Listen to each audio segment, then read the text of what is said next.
आज हम लोग पढ़ने वाले हैं पर्वत निर्माणकारी संचलन। पर्वत निर्माणकारी संचलन कैसे होता है? तो क्षैतिज दिशा में उत्पन्न बल के कारण होता है। यह क्षैतिज दिशा में उत्पन्न बल के कारण होता है। यह क्षैतिज दिशा में उत्पन्न बल के कारण होता है। पर्वत निर्माणकारी संचलन को दो टाइप में बांटते हैं। पहला है हमारा संपीड़न बल, दूसरा है हमारा तनावमूलक बल। संपीड़न बल क्या है? तो क्षैतिज जो बल है आमने सामने टकरा रहा है। क्षैतिज जो बल होता है जो आमने सामने से टकराता है। जब आमने सामने से जब टकरा रहा है तो कोई प्लेट है, इस तरह से कोई प्लेट है, इसको इधर से फोर्स लगा रहे हैं, एक इधर से फोर्स लगा रहे हैं। जब प्लेट को जब इधर से फोर्स लगाएंगे, ये प्लेट है, इधर से भी फोर्स लगाएंगे, एक इधर से भी फोर्स लगाएंगे, तो ये जो प्लेट है इस तरह से मुड़ जाएगा। ये प्लेट क्या है? इस तरह से मुड़ जाएगा, इस तरह से मुड़ जाएगा। तो क्या होगा? जब क्षैतिज बल आमने सामने क्रियाशील होता है तो चट्टान कहिए, कोई प्लेट कहिए, संपीड़ित हो जाती है। मतलब इस तरह से मुड़ जाएगा, संपीड़ित हो जाएगा, जिससे धरातल में वलन, जिससे धरातल में क्या हो गया? चट्टान क्या हो गया? प्लेट क्या हो गया? मुड़ गया, मोड़दार बन गया, मोड़ बन गया। इस तरह से मोड़ हो जाता है, वलन हो जाता है, मोड़ बन गया, मोड़ बन जाता है। जिससे धरातल में क्या है? जिससे धरातल में मोड़ बन जाता है। अर्थात चट्टान था, ये प्लेट था या चट्टान था, चट्टान या प्लेट था, प्लेट में क्या बन गया? चट्टान में क्या हो गया? एक मोड़ बन गया, चट्टान में मोड़ बन जाता है। जब चट्टान में जब मोड़ बन जाता है, अर्थात इसको ऐसे समझिए, संपीड़न बल के कारण वलन की प्रक्रिया होती है, या इसको कहिए इस तरह से, संपीड़न बल के कारण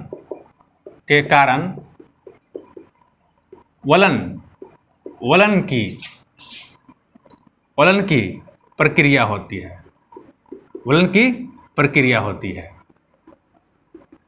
वलन की प्रक्रिया होती है। संपीड़न बल के कारण वलन की प्रक्रिया होती है। अर्थात वलन के मतलब क्या? मोड़ बनने की प्रक्रिया।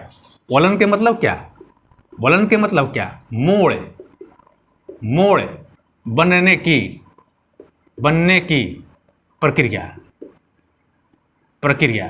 संपीड़न के मतलब क्या? वलन के मतलब क्या है? मोड़ बनने की प्रक्रिया। संपीड़न बल के कारण वलन की प्रक्रिया होती है, अर्थात मोड़ बनने की प्रक्रिया होता है। बहुत सारे मोड़ बन जाता है, मोड़ बनने की प्रक्रिया होगा। जब मोड़ बनेगा तो अपनीति और अभिनीति का निर्माण होगा। जब मोड़ बनेगा, ये क्या है? प्लेट था, इधर से भी फोर्स लगा रहे हैं, एक इधर से भी फोर्स लगा रहे हैं, तो ये प्लेट क्या है?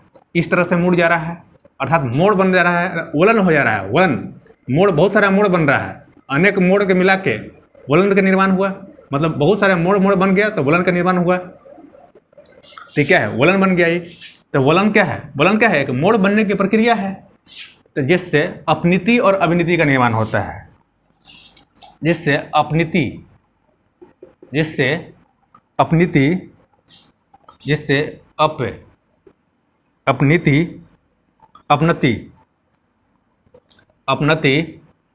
अपनति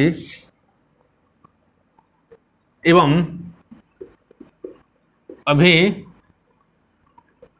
अभिनति का निर्माण होता है। इससे अपनति अभिनति का निर्माण होता है। जब वलन संपीड़न किए तो वलन की प्रक्रिया हुआ। वलन के मतलब क्या? मोड़ बनने की प्रक्रिया है। जब मोड़ बनेगा तो अपनीति और अभिनीति का निर्माण होगा। जब अपनीति और अभिनीति का निर्माण होगा तो जिससे अपनीति और अभिनीति के निर्माण होने से मोड़दार पर्वत की उत्पत्ति होती है। जिससे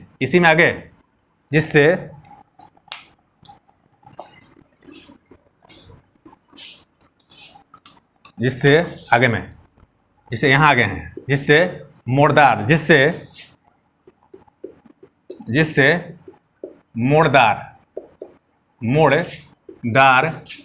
पर्वत की उत्पत्ति, जिससे मोड़दार पर्वत की उत्पत्ति होती है। मतलब मोड़दार पर्वत की उत्पत्ति होती है। चलिए, हो गया, मोड़दार पर्वत की उत्पत्ति हो गया। यह क्या है? यह एक पर्वत निर्माणकारी संचलन है। यह पर्वत निर्माणकारी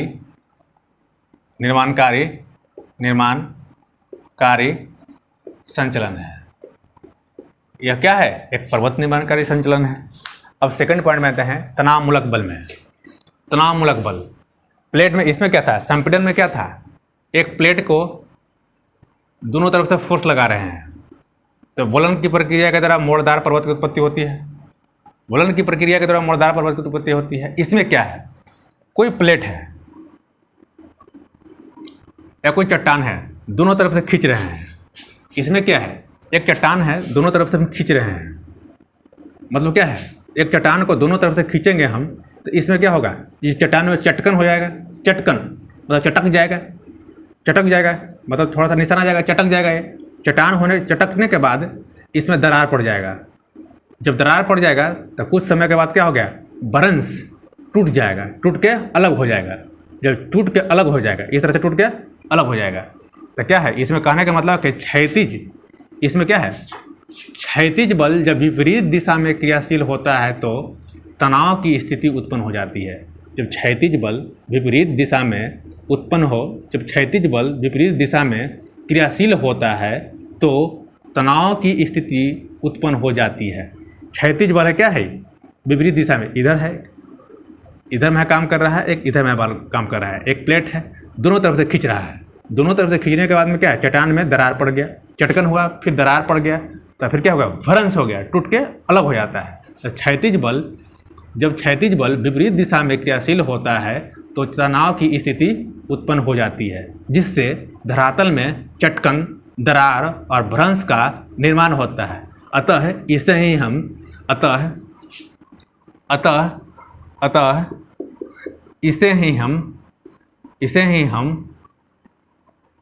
हम तनाव मूलक बल कहते हैं। अतः इसे ही हम तनाव मूलक बल कहते हैं। नेक्स्ट में आते हैं हम, संपीड़न में ही आते हैं।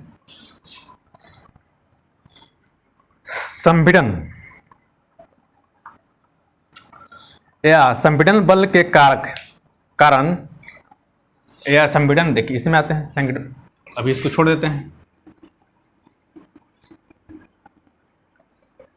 जो वलन हो रहा था, वलन के प्रकार देखते हैं। मुर्दार पर्वत के प्रकार देखते हैं। वलन के प्रकार संपीड़न में ही है, संपीड़न बल में ही, इसी में वलन के प्रकार देख रहे हैं। वलन के प्रकार देख रहे हैं। जो क्या हो रहा है? वलन किसके कारण हो रहा है? संपीड़न बल के कारण हो रहा है। वलन किसके कारण होता है? संपीड़न बल के कारण होता है।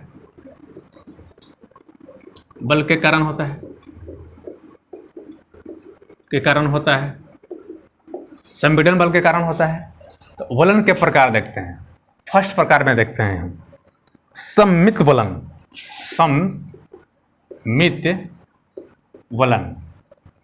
समवित वलन मतलब ये क्या है? इसमें क्या होता है? समवित वलन जो है,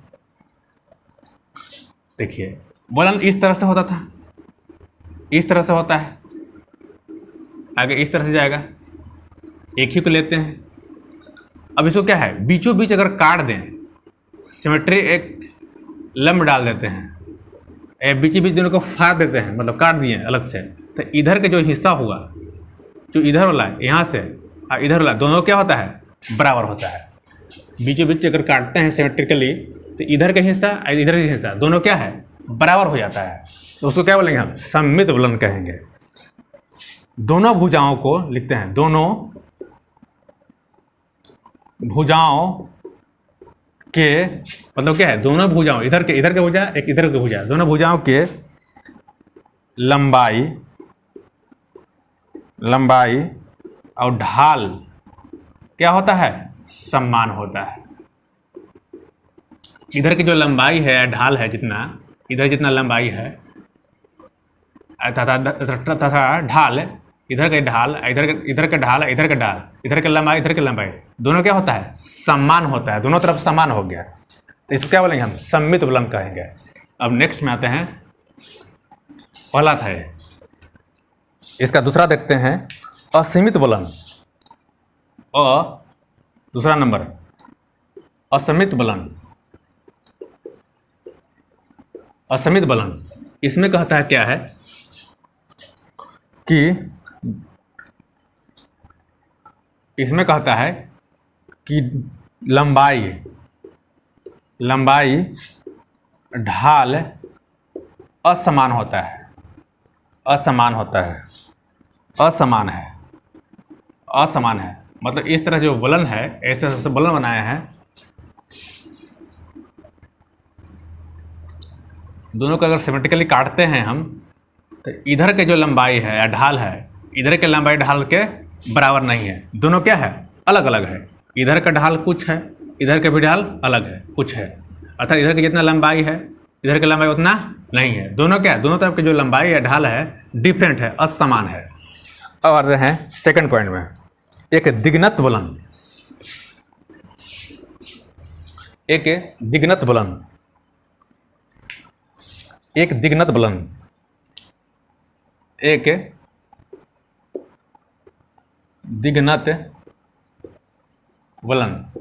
वलन इसमें कहता है वलन की एक भुजा क्षैतिज तल के साथ परपेंडिकुलर रहता है।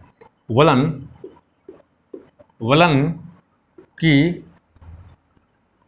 एक भुजा क्षैतिज तल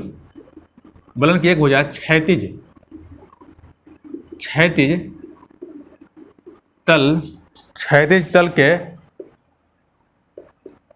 परपेंडिकुलर होता है। क्षैतिज तल के परपेंडिकुलर होता है। अर्थात क्या है, जो वलन था इस तरह से वलन बनाए हैं। ये क्या है, ये सीधा नहीं, एक तरफ है ही नहीं। ये सीधा क्या है, परपेंडिकुलर है। जमीन से सीधा क्या है, परपेंडिकुलर है। इधर तो है, इधर तो ढाल दिखाई दे रहा है, लेकिन इधर क्या है, एक तरफ सीधा है, परपेंडिकुलर, खाई है, सीधा एक बार खाई है, परपेंडिकुलर है। वलन की एक भुजा क्षैतिज तल के परपेंडिकुलर होता है। क्षैतिज तल के सीधा क्या है, एक भुजा परपेंडिकुलर है। और ये समनत वलन में आते हैं। समनत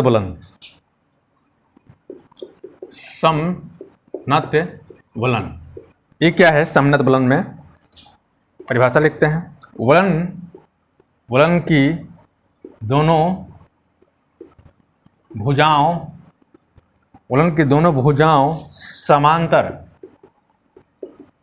समांतर लेकिन क्षैतिज दिशा में नहीं है। क्षैतिज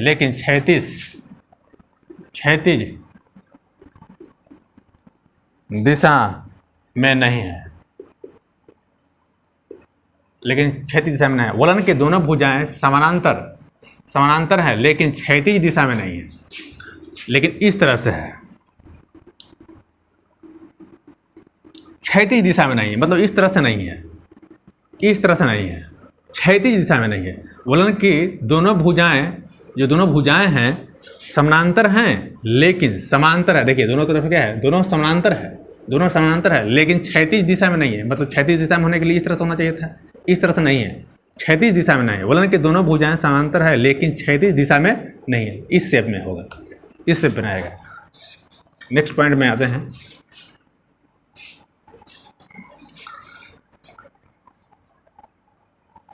और ये है, इसी में समनत वलन में देखते हैं, समांतर और झुकी हुई है। यह समांतर और झुकी है, समांतर और झुकी है। परिवलित वलन,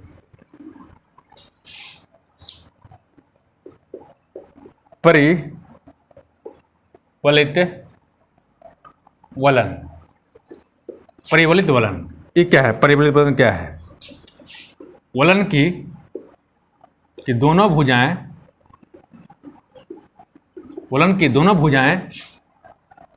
एक दूसरे के समांतर और क्षैतिज होती है।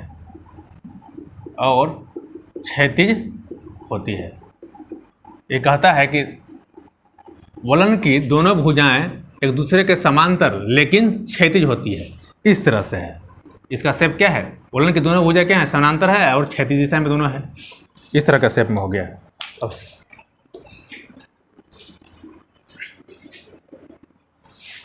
अब ग्रीवाखंड, ग्रीवाखंड,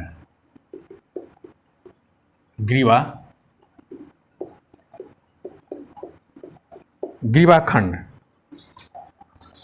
या व्युत्क्रम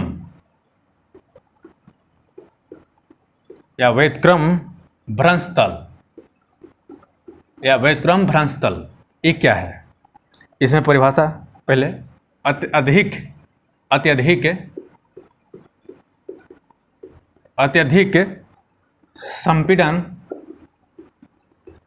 संपीड़न बल के कारण अत्यधिक संपीड़न बल के कारण परिवलित वलन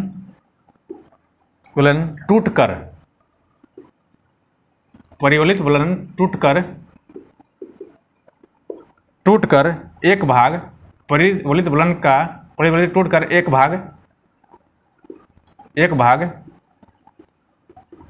भाग आगे आ जाता है, जो मतलब परिवलित वलन था इस तरह से था, परिवलित वलन इस तरह से था। इसका एक भाग है, जो ये भाग है, ये वाली, ये टूट गया और टूट के इस तरह से शेप में बन जाता है। पहले इधर था, ये क्या हो गया? ये टूट गया और इस शेप में आ गया, इस तरह पीछे चला जाता है, आगे चला गया, टूट कर क्या हो गया? ये आगे चला गया, यहाँ से टूटा और आगे चला गया, तो क्या होगा? ग्रीवाखंड बोलेंगे। और जो इस तल को, जो तल है ये वाली, व्युत्क्रम भ्रंश तल बोलते हैं, व्युत्क्रम भ्रंश तल बोलेंगे। इसको क्या बोलते हैं? व्युत्क्रम भ्रंश तल बोलते हैं। एक और है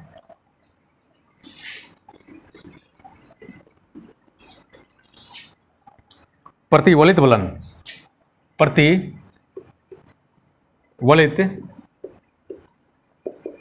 वलन। इसमें क्या होता है? परिभाषा लिखते हैं पहले। परिवलित वलन की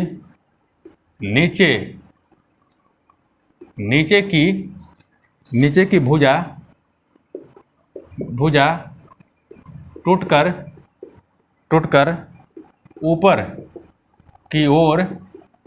ऊपर की ओर विस्थापित